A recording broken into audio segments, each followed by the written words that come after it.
അതാണ് ശ്രീമദ് ഭാഗവതത്തിൻ്റെ അവസാനം ഉദ്ധവരോട് ഭഗവാൻ കൃഷ്ണൻ പറഞ്ഞത്. മമാശ്രമം ഭഗവാൻ സ്വന്തം ഭൂമിയായിട്ട് പറഞ്ഞ ഏകസ്ഥലം ബദരികാശ്രമമാണ്.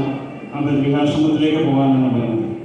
ആ ബദരികാശ്രമത്തിൽ ഉദ്ധവരെ ഇന്ന് ഭഗവാന്റെ സ്വരൂപമായിട്ടാണ് ആരാധിക്കുന്നത്. ഉദ്ധവരെ ഭഗവാന്റെ പ്രിയ സുഹൃത്താണ്. നമ്മളെപ്പോലെ മനുഷ്യ സ്വരൂപത്തിൽ ബദരികാശ്രമത്തിൽ ഭഗവാന്റെ പാദവുമായിട്ട് എത്തിയതാണ്. ആ ഭഗവാനോടുള്ള ഭക്തിയുടെ ആ പൂർണ്ണ ഭക്തിയിൽ എത്തിയത് കൊണ്ടാണ് ഉദ്ധവരെ ഇന്ന് ബദരികാശ്രമത്തിൽ ഭഗവാന്റെ തുല്യനായിട്ട് ആരാധിക്കുന്നത്. നമ്മൾ ഓരോരുത്തരും ഭഗവാന്റെ ആ ഭക്തി നമ്മൾ പൂർണ്ണമായിട്ടും ലയിക്കുകയാണെങ്കിൽ ഭഗവത് സ്വരൂപമായിട്ട് മാറും എന്നാണ് നമുക്ക് കാണിച്ചു തരുന്നത്. അതുകൊണ്ടാണ് നമ്മൾ ഈ സനാതനധർമ്മം ഹിന്ദുധർമ്മത്തിൻ്റെ പ്രത്യേകതയാണ്.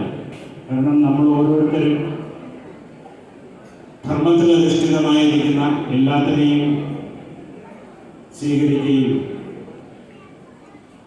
പരിപൂർണമായിട്ടും പരിപാലിക്കാൻ ശ്രമിക്കുകയും ചെയ്യുക എന്നുള്ളതാണ്. ധർമ്മം എന്ന് ഉദ്ദേശിക്കുന്നത് നമുക്ക് ചുറ്റുപാടുമുള്ള എല്ലാ ചരാചരങ്ങളെയും സംരക്ഷിക്കുക, അതിന് മറ്റൊരു ദോഷം വരാത്ത രീതിയിൽ നമ്മുടെ പ്രവർത്തനം മുമ്പോട്ട് കൊണ്ടുപോകുക എന്നുള്ളതാണ്.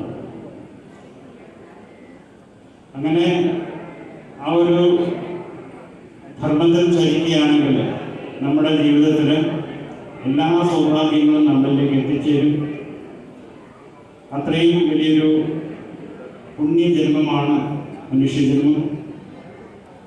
നമ്മൾക്ക് എത്രയോ ജന്മങ്ങൾ കൊണ്ട് പല ജീവജാലങ്ങളായി ജീവിച്ചു മരിച്ച് ആ ഭഗവാൻ ചൈതന്യത്തിൻ്റെ അനുഗ്രഹം കൊണ്ട് ആ ഭഗവാൻ കാരുണ്യം കൊണ്ടാണ് ഈ മനുഷ്യജന്മം നമുക്ക് ലഭിക്കുന്നത്. ഇത് നമ്മൾ തിരിച്ചറിഞ്ഞ് ഭക്തി ഒരു ലഹരിയാക്കി നമുക്ക് ജീവിക്കാൻ സാധിക്കുകയാണെങ്കിൽ അത് നമുക്കും വരും തലമുറയ്ക്കും വളരെ വലിയൊരു അനുഗ്രഹം തന്നെയാണ്. നമ്മുടെ പൂർവികരൊക്കെ ജീവിച്ചിരുന്നത് അങ്ങനെയാണ്. നമ്മുടെ ജീവിതശൈലിയിലാണ് ഇതിനൊക്കെ മാറ്റങ്ങൾ സംഭവിച്ചത്.